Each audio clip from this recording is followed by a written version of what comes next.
Gracias por escuchar los mensajes de la Iglesia Bautista de Santa Ana. Para más información, visítenos en la web en santaanabaptist.org. Bueno, el título del mensaje, como hemos dicho, es Arraigados en la verdad. El creyente debe estar arraigado en la verdad.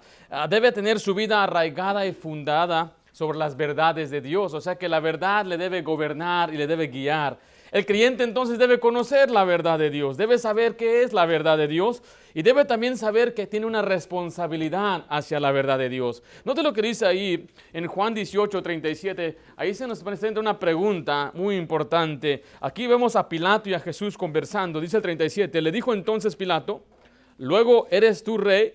Respondió Jesús, tú dices que yo soy rey, yo para esto he nacido y para esto he venido al mundo, para dar testimonio a la verdad. Todo aquel que es de la verdad oye mi voz. Mira lo que dice, lo que pregunta Pilato. Le dijo Pilato, ¿qué es la verdad? Y cuando hubo dicho esto, salió otra vez a los judíos y les dijo, yo no hallo en él ningún delito. Jesús le dice que él vino a dar testimonio de la verdad, o sea que él es la verdad y todo aquel que cree en él va a seguir su verdad. Pero Pilato hace esta pregunta, ¿qué es la verdad? Y es una pregunta que mucha gente se hace el día de hoy. Se hacen la pregunta, ¿cómo yo sé que lo que estoy haciendo es la verdad? Hay jóvenes que se preguntan, ¿cómo sabemos que estamos en el verdadero o una iglesia verdadera o qué es lo real? Hay cristianos que dicen, ¿cómo yo sé que es la manera correcta de vivir? Y la gente entonces dice, pues son opiniones, es tu religión, es lo que tú piensas, cada quien piensa lo que quiera. Entonces no creen que existe una verdad absoluta. Pero la Biblia sí nos enseña que Cristo es la verdad.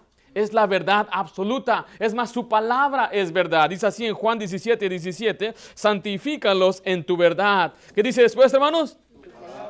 Tu palabra es verdad. El mundo se puede matar entre ellos mismos diciendo, pues yo tengo la razón, o quién tiene la razón, o quién tiene las opiniones correctas, pero Dios ya lo deja por sentado que su palabra es la verdad. Lo que la Biblia dice es la verdad. Lo que la gente dice entonces es mentira. Dice la Biblia, sea Dios veraz y todo hombre mentiroso. Si no habla de acuerdo a la palabra, entonces no está hablando de acuerdo a la verdad. Y quiero decirle en esta mañana que vamos a aprender la importancia de estar arraigados en la verdad. Ahora aquí vemos, Juan es el escritor de esta carta, esta epístola, y el tema de esta epístola es la verdad. Aparece esa palabra 5 veces.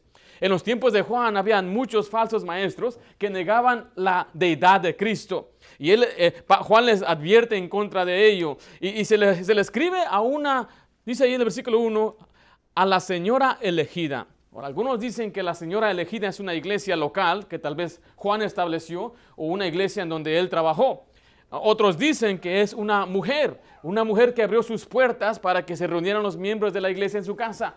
En aquellos tiempos era la costumbre de una persona que tenía una propiedad grande, una casa grande, abría sus puertas y ahí es donde tenían reuniones. Es más, eso lo hacen el día de hoy también. Yo creo que es una mujer a quienes se le está hablando y se le está escribiendo a ella y a sus hijos que Juan había conocido. Así que vamos a ver en estos momentos cómo arraigarnos en la verdad. En primer lugar, vamos a ver nuestra relación con la verdad. Nuestra relación con la verdad. Nuestra relación con la verdad. ¿Cómo nos relacionamos con la verdad? ¿O qué relación hay entre el creyente y la verdad? En primer lugar, la verdad es nuestro vínculo. La verdad es nuestro vínculo. O sea que la verdad es lo que nos une y nos mantiene unidos. El creyente debe buscar la unidad por la verdad, por lo que dice la palabra de Dios. Dice así de nuevo, segunda de Juan 1, el versículo 1, el anciano a la señora elegida y a sus hijos, a quienes yo amo, ¿en qué dice ahí? En la verdad. Y no solo yo, sino también todos los que han conocido, ¿qué cosa? La verdad. Mira, hay muchas cosas que vinculan a la gente, o sea que los unen. Si somos del mismo país, por ejemplo, usted viene acá de su país y en Estados Unidos se encuentra con alguien que es de su país, eso como que lo atrae. Y si dice es de su mismo estado, le atrae más, o de su misma provincia. Y si dice que es hasta del mismo pueblo, no, hasta lo abraza, ni lo conoce. Allá usted puede ver a cualquiera de su propio terreno, de su propia tierra, pero no le interesa. Pero aquí nos une esas cosas, nos une nuestra cultura, nos une tal vez algún deporte. Hay quienes luego se juntan, pues le gusta fútbol, a mí también me gusta fútbol y ya son amigos, hay una unidad. Hay tal vez mujeres que tengan pasatiempo, que saben tejer o coser o cocinar, les gusta. Entonces esas cosas como que los vincula. Otros tenemos el mismo trabajo, el mismo negocio. Entonces tenemos cosas en común en las que podemos platicar. Algunos tienen una familia, tienen hijos. Entonces el tener hijos también como que nos atrae a otras personas. O sea, hay muchas cosas que nos pueden vincular. Por eso oramos por los que le van a la América, porque ellos siempre se juntan. Un equipo de fútbol mexicano. Pero bien, en el caso del cristiano, no debe ser las cosas que nos gustan o las cosas que hacemos que nos deben unir. Debe ser la palabra de Dios.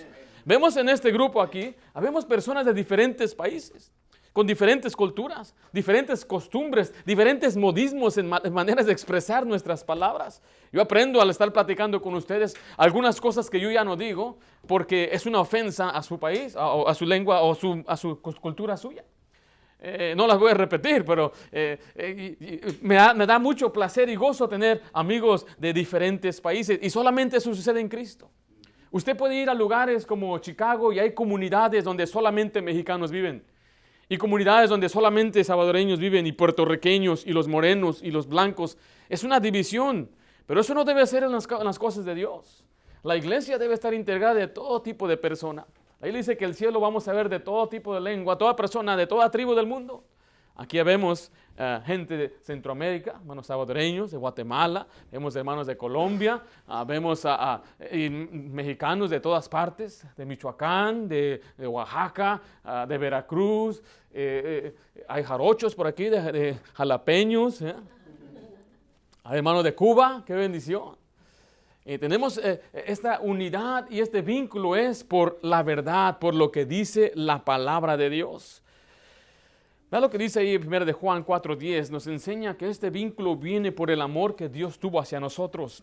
Dice así el versículo 10, en esto consiste el amor, no en que nosotros hayamos amado a Dios, sino que Él nos amó a nosotros y envió a su Hijo en propiciación por nuestros pecados. Recuerde que estamos vinculados, Juan decía, a quien yo amo en la verdad. El amor nos vincula y qué bendición que nos debemos amar unos a otros. Para esto es la iglesia. La Biblia dice, en esto conoceréis que sois mis discípulos, si tuvieres amor los unos por los otros. Pero miren, no es suficiente nada más que nos amemos. La petición de Pablo o la oración de Pablo hacia los filipenses era que crecieran en conocimiento. Dice Filipenses 1, del 9 al 10. Y esto pido en oración, ¿qué dice ahí? Que vuestro amor abunde aún más y más. ¿En qué cosa? En ciencia, mire, y en todo conocimiento, para que probéis lo mejor, a fin de que seáis sinceros e irreprensibles para el día de Cristo. Pablo decía, yo reconozco el amor que ustedes tienen entre ustedes. Yo reconozco el amor que hay como familia, como iglesia, pero mi oración es que crezca ese amor no solamente en ese amor fraternal, sino en conocimiento, en ciencia, que conozcan la verdad. La palabra ciencia significa ahí simplemente conocimiento, y la verdad nos mantiene unidos. Mire, la doctrina es el pegamento de la iglesia. Es la que nos va a mantener juntos. Hay cosas secundarias que no deben interesar tanto. El sabor del café no debe interesar tanto. El color de las paredes no debe interesar tanto. Si tenemos piso de madera o tenemos alfombra, esas cosas no deben importar. Lo que importa más es la doctrina de una iglesia. Ese era el propósito de la iglesia primitiva. Ahí en Hechos 2:42 dice, y perseveraban en la doctrina de los apóstoles, en la comunión unos con otros, en el partimiento del pan y en las oraciones. Ellos perseveraban ¿en qué cosa? En la doctrina. La doctrina es lo más importante, es lo que mantiene a una iglesia fuerte y sólida. Vimos ahí en primer lugar que la verdad es nuestro vínculo. Es lo que nos une y lo que nos mantiene unidos. Pero también vamos a ver en segundo lugar ahí que la verdad es nuestro fundamento. La verdad es nuestro fundamento. Y cuando hablamos de fundamento, hablamos de nuestra base y a la vez entonces es nuestra fuerza, nuestra fortaleza. Porque un fundamento se pone para mantener una cosa firme, que no se mueva. Entonces debe ser fuerte. Bueno, nuestro fundamento es la palabra de Dios. Regresemos ahí a 2 de Juan. Vamos a ver el versículo 2, dice así, a causa de la verdad que permanece en nosotros y estará para siempre con nosotros, sean con vosotros gracia, misericordia y paz de Dios Padre y del Señor Jesucristo, Hijo del Padre, en verdad y en amor. Dice ahí, a causa de la verdad, ¿qué dice la siguiente frase? Que permanece. Esa palabra permanecer, que refiere a mantenerse sin cambios, es nuestra base, inmovibles. Bueno, la palabra de Dios no cambia. Gracias a Dios que nuestra Biblia se nos dio inspirada por el Espíritu Santo, usó a hombres y no cambia, dice Malaquías 3:6, porque yo, ¿qué dice ahí? Jehová, ¿qué? No cambio. Por esto, hijos de Jacob, no habéis sido consumidos. Aquí Dios le está hablando al pueblo de Israel, Jacob o Israel, las 12 tribus, que ellos no habían sido consumidos en su pecado porque Dios les había dado una promesa. Y dice, yo no cambio. Y el hecho que Dios no cambia es una bendición porque no tenemos a un Dios caprichudo que cambia cuando se le da su regalada gana. Diga, pastor, ¿habrá dioses así? Sí, hay dioses así. Usted vea lo que dice el Sura en el Corán y dice ahí que los líderes pueden ellos ser guiados por Alá a cambiar cualquier cosa. O sea que si Dios dijo algo hace 500 años, hoy puede cambiar. Qué triste es que usted y yo confiemos en lo que dice la Biblia y de pronto Dios cambia. Y entonces eso sería injusto para toda la gente que vivió de una forma y ahora Dios ya cambió las reglas. ¿Cuál era una de ellas, pastor? Bueno, enseñaba a aquel hombre que no se podía uno divorciar. Pero de pronto le gustó la esposa de su primo. ¿Y cómo le voy a hacer? Pues cambió las reglas. Ahora se permite el divorcio. Entonces él ordenó a su sobrino a divorciarse para poder casarse con la esposa de su primo. Digo, qué tremendos caprichos puede ver una religión creada por un hombre, pero nuestro Dios, Él no cambia. Lo que Él dijo hace 1000 años, aún permanece palabra de Dios hoy. Lo que dijo Él hace 6000 años cuando creó a los cielos y la tierra, aún es palabra el día de hoy. Dios no cambia. Dice así Hebreos 13:8, Jesucristo es el mismo, mire, ayer, hoy, ¿y qué dice? Por los siglos nuestro Dios no cambia, su amor no cambia, sus promesas no cambian. Si Él nos prometió algo, esto permanece para siempre. Le voy a leer lo que dice 1 de Pedro 1:24-25. Dice, porque toda carne es como hierba y toda la gloria del hombre como flor de la hierba. La hierba se seca y la flor se cae. Dice el 25, mas la palabra del Señor permanece para siempre.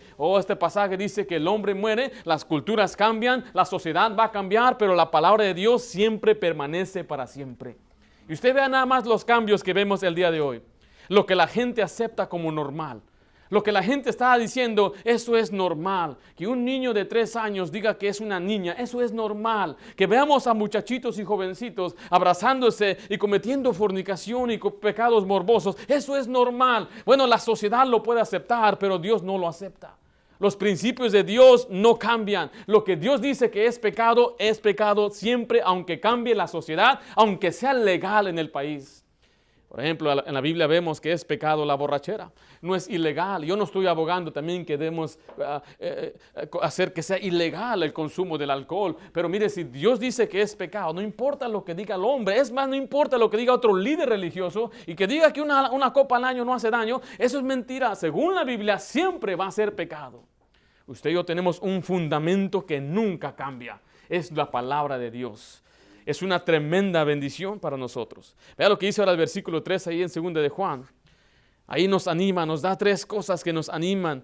Sean con vosotros, mire, gracia, misericordia y paz. La gracia es el favor inmerecido que Dios nos da, es la fuerza, la ayuda que Dios nos da cada día. Nos ayuda a caminar con Él, pero también nos extiende cada día su misericordia. Usted debe ver las misericordias de Dios cada día, porque usted y yo no merecemos ni siquiera vivir ni respirar, pero Dios es misericordioso con nosotros cada día y también nos da la paz que sobrepasa todo entendimiento. Es el ánimo que se nos da en su palabra. Si usted necesita ayuda en su vida, ahí tiene usted la palabra de Dios. Si usted necesita recordarse de que usted y yo en verdad no merecemos más, porque somos malagradecidos muchas veces con Dios, y lo que tenemos que ver es voltear a su gracia, que lo que tengo es mucho más de lo que ya merezco, y nos recuerda de las misericordias de Dios. Pablo decía, os ruego por las misericordias de Dios. Cuando usted piensa en la misericordia de Dios, le va a motivar a buscar a Dios, le va a motivar a hacer más para Él, porque Él continuamente le está extendiendo su misericordia. Y cuando usted está agitado, lleno de ansiedad y preocupación, busque la paz de Dios en su palabra. La palabra de Dios vemos ahí en primer lugar que es nuestro vínculo y es nuestro fundamento. Vimos ahí que la relación con la verdad, pero vamos a ver en segundo lugar nuestra responsabilidad hacia la palabra. Nuestra responsabilidad hacia la verdad.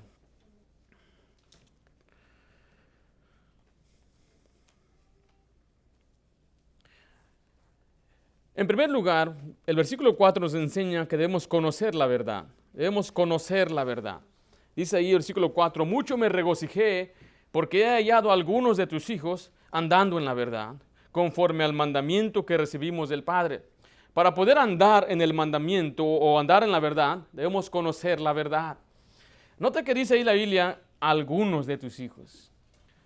Quiere decir que algunos de los hijos no andaban, no conocían la verdad. Yo le animo a usted como hijo de Dios que usted conozca la verdad. Es más, usted debe leer la Biblia. En Deuteronomio 17 se le dan instrucciones a un rey. Ahora, usted y yo no somos reyes de una nación, pero Dios nos ha hecho sacerdotes y reyes delante de Él. Entonces podemos aplicar este principio a nuestras vidas. Es un buen principio, dice así Deuteronomio 17, 18, 19. Y lo tendrá consigo, hablando de un libro de la ley, una copia de la ley. ¿Y qué dice la siguiente parte? ¿Y qué? Y leerá en él todos los días de su vida, mire, para que aprenda a temer a Jehová su Dios, para guardar todas las palabras de esta ley y estos estatutos, para ponerlos por obra. Mire, hay más de 70 veces en la Biblia que se nos da un énfasis de leer, leer y leer y leer. Ahí le dice también ahí en Apocalipsis 1:3, bienaventurado el que, ¿qué dice ahí? El que lee y los que oyen las palabras de esta profecía y guardan las cosas en ellas escritas, porque el tiempo está cerca. Oh, Dios nos manda que leamos la Biblia, que la conozcamos, que usted conozca la palabra de Dios. He aprendido un poquito más acerca de la religión tradicional y ellos dicen algo así: Dios nunca mandó que le sigas y leas un libro. Dios le dio la autoridad a la iglesia. La iglesia te va a dictar lo que debes hacer y no debes hacer. Oh, qué error es una persona descartar la Biblia, decir, pues yo no voy a leer la Biblia porque yo no sé entenderla. Bueno, si usted es un hijo de Dios y el Espíritu Santo habita en usted, Dios le manda que usted lea la Biblia, que la conozca, y qué bendición que usted la puede entender. Por eso yo le animo que usted lea la palabra de Dios, léala todos los días, que no pase ni un día que ni leer la Biblia. No solo de pan vivirá el hombre, sino de toda palabra que sale de la boca de Dios. Y nosotros todos los días comemos. Todos los días pasamos un tiempo aparte. Bueno, es mi desayuno. Bueno, usted aparta todo, no me molesten, estoy desayunando. Viene el tiempo del lonche, la cena, y algunos hasta botanean como unas 10 veces entre todas esas comidas. Pasamos a un 7-Eleven, ahí están unos mantecadas, se me antojaron estos Twinkies y estos Takis. Come on, see the Takis over here, okay? Y empezamos a botanear y a comer y nos fortalecemos físicamente, y la fortaleza del cristiano es leer la Biblia. Un cristiano que no lee la Biblia es un cristiano raquítico espiritualmente hablando, es de un debilucho. Y la Biblia dice, bienaventurado el que lee, feliz, dichoso, lleno de gozo, porque conoce la verdad de Dios, conoce lo que Dios quiere para él. Pero también tenemos que estudiar la Biblia. Esto es acomodar lo espiritual con lo espiritual, saber comparar y saber entender el pasaje en su contexto. Yo les animo a que usted lea la Biblia en su contexto. Después de conocer varios libros, lo va a entender mejor. Me hicieron la pregunta el día de ayer, ¿qué dice Juan 6:50 y algo?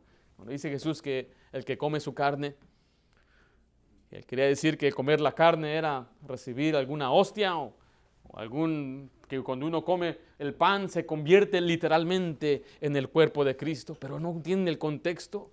El contexto dice que el que cree en mí tiene vida eterna. Todo el pasaje Jesús decía, cree en mí, vida eterna, cree en mí, vida eterna. Después dijo, yo soy aquel pan, aquel maná que desciende del cielo. Estaba diciendo que Él era el pan que sustentaba y daba vida. Él no está diciendo que era un pan literal, era el simbolismo, una sombra de lo que era por venir. Y Jesucristo es el pan de vida. Cuando usted cree en Él, usted lo come, y cuando lo ingiere, usted recibe entonces la vida que el pan da, la vida eterna. Pero tenemos que aprender a estudiar la Biblia. Dice así, 2 Timoteo 2:15, procura con diligencia presentarte a Dios aprobado, como obrero que no tiene de qué avergonzarse. ¿Qué dice la última frase? Que usa bien la palabra de verdad. Oh, que sabe usar la Biblia, que sabe cómo manejarla, que sabe dónde están los pasajes. Pastor, ¿para qué? ¿Para ser un cabezón? No. ¿Para ser un sabiondo? No, su cabeza no debe ser un museo. Es para ayudar a otros. Especialmente si usted es hombre de hogar, instruir a su familia, enseñar a sus hijos los caminos de Dios y decirle, así me enseñó Dios este día. Es lo que el Señor quiere que tú hagas o que yo haga para aconsejar a nuestros amigos en el Señor. Me llamó una vez un hermano, estoy enojado con otro hermano en la iglesia, casi salíamos peleados, aventó una silla, me contó una tremenda historia. Dije, wow, ¿qué hago? Ahí le dice que airaos, pero no pequéis, le empecé a decir. Después lo llevé a Romanos, dice, dejad la venganza a Dios, haz bien al que te hace mal. Si él te maldijo, tú bendícelo. Si él habla mal de ti, tú ora por él. Ama a tu enemigo. Ya empezó a agacharse, a sentirse chiquito. Gracias, pastor. Gracias por el consejo. Es consejo bíblico. Muchas veces necesitamos que alguien nos diga lo que nosotros no queremos ver. Yo quisiera tener un amigo que me diga lo que yo tengo que ver. Fieles son las heridas del que ama. Y si me tiene que ir, pues que sea con la palabra de Dios. Y que sabes que tiene razón. Tiene que ser un poquito más humilde, hermano. Tiene que ser un poquito más tranquilo, un poquito más paciente, hermanita. Tiene que ser un poquito más obediente, hijo. Que alguien nos diga lo que tenemos que hacer. Así vamos a estudiar la Biblia para ayudar a otros, pero también debemos memorizar la Biblia. Dice Salmo 119:11, en mi corazón he guardado tus dichos. ¿Para qué?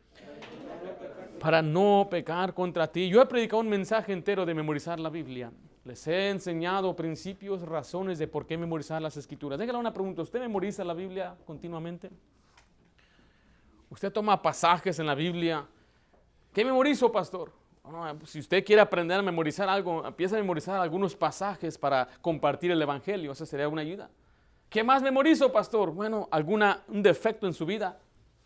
¿Le hace falta confianza en Dios? ¿Le hace falta fe en Dios? Busque pasaje en la Biblia que habla de la fe en Dios. Si usted es una persona que fácilmente se irrita, prende la luz y explota, entonces busque pasajes donde dice la Biblia que tienes que ser un poquito más con más paciencia. Si es una persona floja, memoriza Proverbios 6, vea la hormiga o perezoso. Aprenda versículos donde Dios nos manda a trabajar y a trabajar.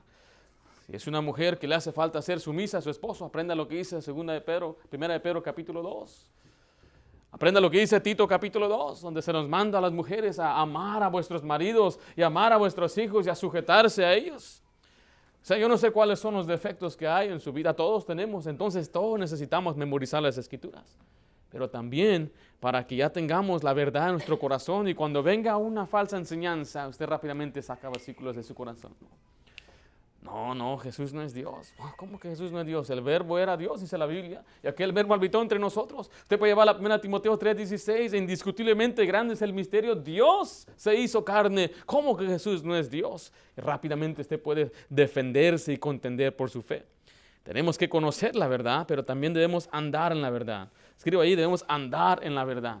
Esto es poner en obra la verdad. No es suficiente que la conozcamos, la memoricemos, la tenemos que poner en obra. Dice así el versículo 5 al 6, yo ahora te ruego, señora, no como escribiéndote un nuevo mandamiento, sino el que hemos tenido desde el principio, que nos amemos unos a otros. Y este es el amor, que andemos según sus mandamientos. Este es el mandamiento, que andéis en amor, como vosotros habéis oído desde el principio. Juan está repitiendo lo que Jesús le había dicho allí en Juan 13, 34 al 35. Un mandamiento nuevo os doy, que os améis unos a otros, como yo os he amado, que también os améis unos a otros. En esto conocerán todos que sois mis discípulos, si tuviereis amor los unos con los otros. Mire, esta es la clave para que la gente sepa que somos una gente diferente, que se aman, se respetan, se quieren, se preocupan por unos por otros. Cuando tienen necesidad, todos acuden a ayudar. Este es el amor verdadero. Esta es la marca de un cristiano visible que podemos mostrar al mundo que somos hijos de Dios. Le preguntaron a Jesús, ¿cuál es el mandamiento más grande en la ley? ¿Qué respondió Jesús? ¿Amarás a quién? A Dios y después a tu prójimo. Vea lo que dice Romanos 13, 8 al 10. Dice, no debáis a nadie nada, sino el amaros unos a otros. Mire, porque el que ama al prójimo, ¿qué hace, hermano? Ha cumplido la ley, porque no adulterarás, no matarás, no hurtarás, no dirás falso testimonio, no codiciarás, y cualquier otro mandamiento en esta sentencia se resume: amarás a tu prójimo como a ti mismo. El amor no hace mal al prójimo. Así que el cumplimiento de la ley es ¿qué? Es el amor. Si usted quiere cumplir la ley, simplemente tiene que amar a Dios y amar a su prójimo. ¿Puede venir para acá, hermano? Cocina, por favor. Sí. Hermano Hilario, ¿me ayuda también, por favor? A veces paso a algunos hermanos porque algunos se me están desviando. Si el hermano cocina, ama al hermano Hilario, dice la isla que él no le va a hacer daño. ¿Sí vemos ahí? Cuando uno ama, no comete adulterio, no mata, no hurta. Entonces, mire, él no le va a hacer daño a él porque lo ama. No le va a robar, no lo va a estafar, no le va a pedir prestado y después no le va a pagar porque le ama. Pero hay personas, lamentablemente, son cristianos, ven la iglesia, que causan mucho daño a los demás. ¿Sabe por qué? Porque no les ama. No ama a la persona. No dirá falso testimonio, no codiciará. Está diciendo, todos los mandamientos se resumen en uno. Entonces, para que él viva mostrando ese amor verdadero, andando en la verdad, tiene que amar a su prójimo, tiene que amar al hermano, tiene que amar a su vecino, y así no le va a hacer daño a él. Porque si hay una persona que no me quiere, a mí qué me importa, Ringo, y pues me va a robar, me va a hacer daño, va a dejar que mi perro se meta ahí a mi lado ahí de mi grama, y tal vez hasta no sé, me va a hablar mal de mí, y le va a decir, no, ya escuchaste lo que pasó con Ringo, y va a echar mentiras, falso testimonio. Pero cuando una persona ama, porque hasta aún los malos tienen sus amigos, ¿no? Hasta aún los malos respetan a sus camaradas, sus pandilleros no hablan mal de su homeboy. Pero cuando usted ama, no importa quién sea, usted siempre le va a hacer bien. Entonces, yo le hago una pregunta: ¿usted le hace bien a su prójimo? Empezando con su esposa y su esposo. ¿Cómo trata usted a su esposa o su esposo? ¿Usted le habla bien, con respeto? Mire, lo que el hombre quiere, y Dios lo dice, el hombre quiere que a la mujer le respete. Es un mandamiento de Efesios capítulo 5. Y mujeres respeten a sus maridos. Es lo que dice la Biblia. Que no lo hable ni lo trate como un niño ahí. Que no lo degrade, no lo maltrate y que esté allí respetándolo. Tampoco estamos diciendo que debe postrarse ante él y decir, pues este es un Dios. No, tampoco estamos diciendo eso. Simplemente respeto. Así como usted respeta a su patrón que no le respeta. No, mi patrón no sabe lo que hace, pero usted le respeta. Es el patrón. Si el patrón quiere. Ahora, si usted tiene un buen esposo, hasta agradézcale. Tremendo hombre, trabajador, sustentador, proveedor, amable, hasta guapo. ¿Sí está guapo o no su esposo? Estaba guapo, dicen algunos. Ya no. Y luego el otro lado de la moneda, el hombre debe amar a su mujer. Le debe dar cariño, debe darle seguridad a su esposa. Y abrazarla y acariciarla y decirle, todo va a estar bien. La hermana ahorita está triste porque el hermano Josué se fue a un entrenamiento y anda bien solito, bien triste, hermano. A veces cuando yo me voy también, mi esposa dice, estoy triste, estoy sola. Dice, ya voy a volver, ya volveré por ti. Pero mire, cómo empieza en el hogar, cómo tratamos a nuestros hijos. Cómo usted habla a su hijo. No estoy diciendo que no debe castigarlo, regañarlo, pero a nuestros hijos también les tenemos que hablar bien, con cariño, te amo, buen trabajo, campeón. Yo todavía no tengo campeones, hermano, entonces princesas, puras princesas, princesa. Y los hijos deben amar a papá, obedecerle. Si tú amas a papá, no le vas a hacer daño. Si amas a papá, lo vas a honrar. Lo vas a honrar con tus grados. Entonces está duro, pastor. Échale ganas, mijo. Saca buenas calificaciones. Que sacas ahí, yeah, right, I'm not a nerd. Yo no soy un geek. Honra a tu papá con tus grados. Mira que ningún papá quiere que el hijo lea medias. Ahora, si lo mejor que puedes dar son puras Cs, qué bendición. Straight Cs. Pero si lo mejor que puedes dar, yo he visto a gente que no es muy inteligente. Ellos dicen, yo no soy inteligente, pero se esmeran, sacan As. Y a la semana se olvidaron todo lo que estudiaron. Pero de perdida sacaron As. Ese era mi hermano. Él sacaba puras As. Mi papá decía, ¿y tú qué, Ringo? Ahora le digo a los jóvenes, el último año, mi papá me dice, he notado que estás atrasado, saca buenas calificaciones, gradúate. ¿Y sabe qué fue? Nada más porque él me motivaba por agradarle a él. que empecé a ser un mejor estudiante. Hablé con mi consejera, le dije ahí, las escuelas proveen algunos consejeros para los grados, otras razones, pero yo fui por causa de mis grados. Y me dijo, tienes que entrar al periodo 0, que ese es antes del primero, 6 clases, 0, y tienes que ir al 8, al 7. Entonces tuve que tomar 8 clases por 2 semestres. Entraba a las 6:45 y salía hasta las 5:30 por ahí. Llegaba a la casa y ya estaba oscuro, estaba todo desanimado, ya está oscuro, ya no hay nada que hacer. Pero lo hice por un año, subí mi grade point average, mi grado promedio, de 2.9 lo subí a 3.7. Mi papá no lo podía creer, ni yo lo creía. ¿Qué me motivaba? Yo quería honrarlo a él porque me decía, tu hermano, él sí se graduó y yo quiero que también ir a tu graduación. Ahí me acuerdo, estaba en la graduación. Yo nunca había escuchado a mi papá gritar y andaba, ¡Go, Ringo, Ringo! Dije, es mi papá, nunca había visto eso. Pero cuando usted ama a papá, usted va a honrarlo, va a obedecer a papá. Cuando usted ama al Señor, usted va a amar a su hermano y no le va a hacer daño. Mire, recuerde, todos somos pecadores, pero estamos siguiendo creciendo y creciendo. Cada vez debemos crecer más en amor. Dice 1 Tesalonicenses 3:12, y el Señor os haga crecer y abundar, ¿en qué cosa? En amor unos para con otros y para con todos, como también lo hacemos nosotros para con vosotros. Está diciendo ahí que podemos crecer y crecer más en amor, que nuestro amor crezca más para con otros. Pero letra C vamos a ver que debemos advertir. Debemos advertir con la verdad.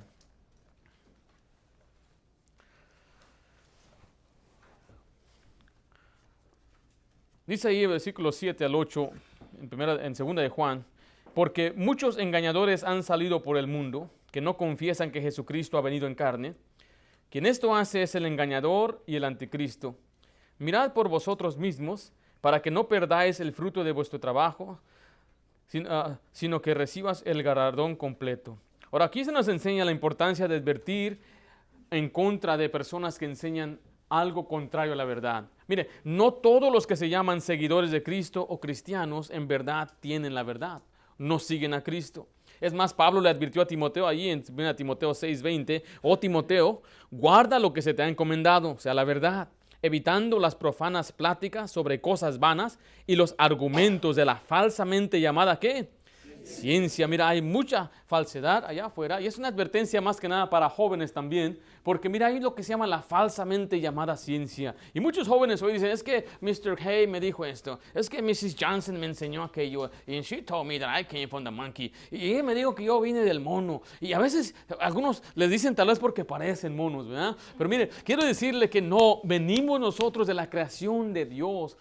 A mí me fascina cómo la gente puede creer la fantasía de la ciencia. Es una tremenda fantasía. Y yo les he contado que el hombre Nebraska, tú puedes ir al museo y tienen ahí una gran presentación. Y está un hombre y está ahí con otros hombres y le muestran la ropa que usaba, lo que comía, dónde vivían y todo. Y todo fue fabricado en la fantasía, la mente de un hombre, porque se encontró una muela. De esa muela fabricaron todo eso. Tremenda fantasía. Después se dieron cuenta que esa muela era de un puerco. Oh, me encanta solamente a veces observar. Y hay científicos y gente ahorita que dicen que la teoría del Big Bang es lo peor. Eso no debemos enseñar, es una falacia. Es la falsamente llamada ciencia. Pero también hay muchas enseñanzas falsas. Dice 2 Timoteo 2:15 al 18. Procura con diligencia presentarte a Dios aprobado. Ya leímos ese pasaje. Queremos estar listos. Dice el 16. Mas evita profanas y vanas palabrerías, porque conducirán más y más a la impiedad. Mire, y su palabra carcomerá como ¿qué? Como gangrena, de los cuales son Himeneo y Fileto, que se desviaron ¿de qué?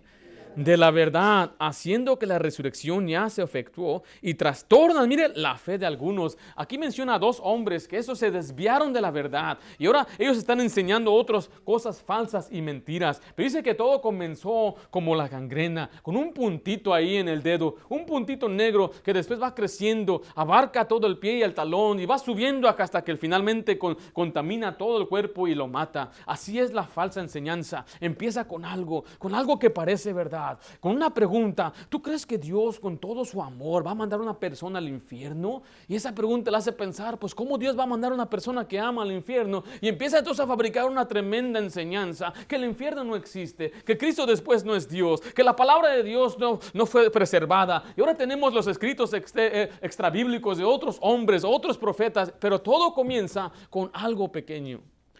Pero usted debe estar listo entonces de conocer su palabra para que no sea su fe trastornada. Hay gente que está bien confundida. A veces escuchamos, es que me metí con este grupo, después fui con aquel grupo, estoy confundido. A mí me da mucha lástima por esa persona porque ya ni sabe ni qué creer. Su fe ha sido trastornada. Doy gracias a Dios que nosotros llegamos de una línea cristiana, cuarta generación de cristianos. No conocía a mi papá al Señor, pero ese día yo no soy de aquel grupo, yo soy de los cristianos. Hasta que un día lo invitaron a una iglesia bautista y en ese primer día que él fue, le compartieron el evangelio y él creyó en Jesucristo como Salvador. Y doy gracias a Dios que tenemos una tremenda herencia y el linaje como bautistas de una doctrina. La gente dice, si buscas una iglesia con doctrina, busca una iglesia bautista. Así les han dicho, así le dijeron a los hermanos aquí. Le dijeron, si quieres una iglesia que enseñe la Biblia, y ellos no eran bautistas, ve a una iglesia bautista, porque tenemos la reputación, generalmente hablando, que nos metemos en la Biblia y dice, ustedes solamente se encajan en la Biblia. Qué bendición nos gusta que nos digan eso, porque solo la Biblia es la palabra de Dios y solo la Biblia es útil. Por eso usted y yo debemos tener cuidado con los que causan división en cuanto a la doctrina. Dice Romanos 16:17, mas os ruego, hermanos, que os fijéis en los que causan, ¿qué cosa? Divisiones y tropiezos, mire, en contra de la doctrina que vosotros habéis aprendido y que, ¿qué, hermanos? Que os apartéis de ellos. No se junte con una persona que enseña doctrina falsa. Eso yo no lo dice un pastor. No lo estoy diciendo yo como un hombre celoso que se van a llevar al rebaño o que me van a quitar el amor o el afecto de un pastor. No, se le dice la palabra de Dios. Cuidado con personas que enseñen doctrina falsa. ¿Cómo qué, pastor? Muy básico. ¿Quién es Jesús? ¿Es Jesús Dios o es un mero hombre? ¿Es el Salvador o Él es uno que solamente dejó el enganche de la salvación y usted tiene que hacer el resto? ¿O qué dice la Biblia sobre la palabra de Dios? ¿Es la Biblia o contiene la Biblia o necesitamos otro libro o otra revista? ¿O qué dice la Biblia? ¿Qué creen acerca de la iglesia local? ¿Creen que es el cuerpo de Cristo y que es importante o que ya no importa? ¿Que estamos en un cuerpo invisible espiritual compuesto de todos los cristianos del mundo? ¿O creen en la iglesia local como lo enseña en la Biblia? Son nada más algunas preguntas que se puede hacer. Vamos a ver número 3 y vamos a tener que ir un poquito más rápido aquí, hermanos. Nuestra recompensa en la verdad. Nuestra recompensa en la verdad.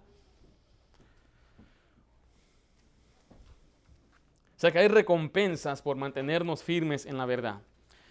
En primer lugar, vemos ahí que tendremos recompensas eternas. El Señor promete darnos recompensas eternas. Dice así el versículo 8 de Juan 2. Mirad por vosotros mismos para que no perdáis el fruto de vuestro trabajo, sino que recibáis, ¿qué dice ahí? Galardón completo. La palabra galardón es un premio honorífico, una recompensa que uno recibe por un mérito.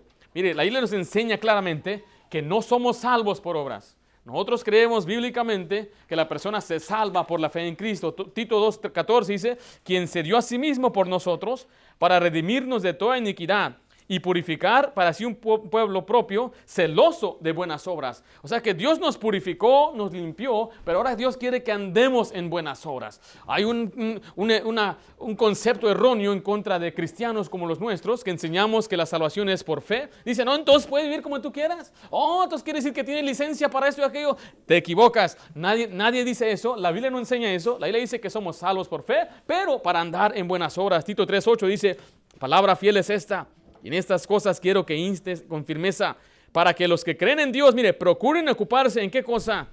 En buenas obras. Estas cosas son buenas y útiles a los hombres. ¿Cómo cuáles buenas obras, pastor? ¿Cuáles buenas obras, pastor? Leer la Biblia, orar, ir a la iglesia, amar al prójimo, ganar almas, dar ofrendas, ayudar al necesitado, estar dispuesto a servir, hablar la verdad, pagar sus impuestos, pagar a tiempo sus facturas, visitar a los necesitados y a los enfermos, tal vez donar ropa, donar comida, ser leal a su esposa, cuidar y proveer para su familia, tal vez evitar los vicios, no decir groserías y hablar cosas que edifican. dedican a amar al mundo perdido y no seguir la corriente de este mundo. Esas son las buenas obras en las cuales Dios quiere que andemos. Ahora, la Biblia dice que nuestras obras van a ser probadas. Usted lo puede leer después ahí en 1 Corintios 3:13. Pero también dice que el creyente va a recibir alabanza por sus obras, según 1 Corintios 4:5. Pero vea lo que dice ahí Apocalipsis 14:13. Oí una voz que desde el cielo me decía, escribe, bienaventurados de aquí en adelante los muertos que mueren en el Señor.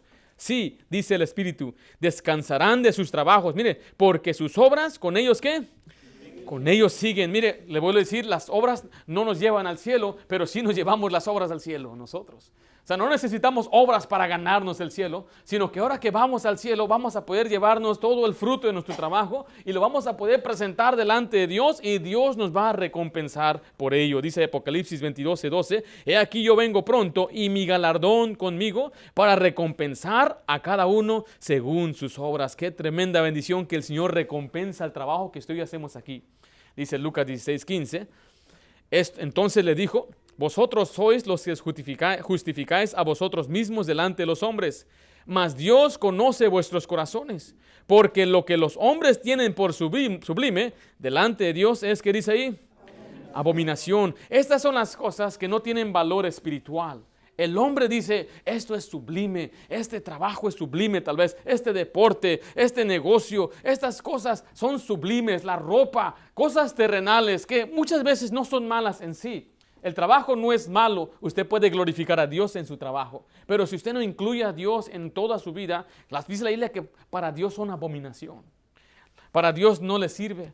Por eso yo le animo al cristiano que usted trabaje y reciba un galardón completo, para que cuando esté en el cielo no se presente con las manos vacías y así el Señor le va entonces a hacer a un lado, pero usted no hizo nada para Él. Y alguno dice, yo lo hago por amor a Dios, pero Dios nos da este incentivo. Dios quiere que nos trabajemos y andemos en buenas obras. Y qué bendición que Él promete, no solamente darnos el cielo, sino honrarnos con recompensas. Letra B, tendremos una relación eterna. Tenemos una relación eterna. Dice, cualquiera que se extravía y no persevera en la doctrina de Cristo, el versículo 9, no tiene a Dios. El que persevera en la doctrina de Cristo, ese sí tiene al Padre y al Hijo. La palabra ahí donde dice perseverar en la doctrina no se refiere perseverar en obras, se refiere perseverar en confiar en Cristo como su Salvador. Ahora, este pasaje dice que hay quienes se alejan de la doctrina bíblica de Cristo. Este nunca tuvo al Padre. Es más, lo dice él en 1 de Juan, estaban con nosotros, pero no eran de nosotros. Esto es una promesa a nosotros, que el que cree en Cristo, Dios nos va a dar la sustancia, la gracia de creer en Él para siempre. Hay unos pasajes ahí que usted puede ver después, especialmente 1 de Juan 5:20. Letra C, tenemos compañerismo terrenal. Tenemos un compañerismo terrenal. Vimos ahí las recompensas de la verdad. Vimos en primer lugar recompensas eternas en el cielo, una relación eterna con Cristo y finalmente un compañerismo terrenal con los hermanos. Y vamos a leer lo que dice el del 10 al 11. Si alguno viene a vosotros y no trae esa doctrina, no le recibáis en casa ni le digas bienvenido, porque el que dice bienvenido participa de sus malas obras. Tengo muchas que escribiros, pero no he querido hacerlo por medio del papel y tinta, pues espero ir a vosotros y hablar cara a cara para que nuestro gozo, ¿qué dice ahí? Sea cumplido. Aquí hay la separación entre los que no son de Dios y los que sí son. Si una persona no es de Dios, ese no puede ser su amigo. Pero los que sí son de Dios, tenemos entonces un compañerismo maravilloso y hermoso entre los hermanos. Dice él que quiero verlos cara a cara para que nuestro gozo sea cumplido. Quiero decirles, hermanos, ustedes son mis amigos. Si usted necesita algo, no lo piense, simplemente hábleme, llámeme. Yo quiero compartir mi vida y mi familia y mi tiempo con ustedes. Somos amigos. Yo paso más tiempo con ustedes que a veces mis familiares en carne y sangre. Y ellos son cristianos, es más, son pastores. Pero yo paso más tiempo con ustedes, mi familia, iglesia. Es una tremenda bendición tener amigos en el Señor. Así que vimos la importancia de estar arraigados en la verdad. Vamos a hacer una oración en estos momentos para terminar.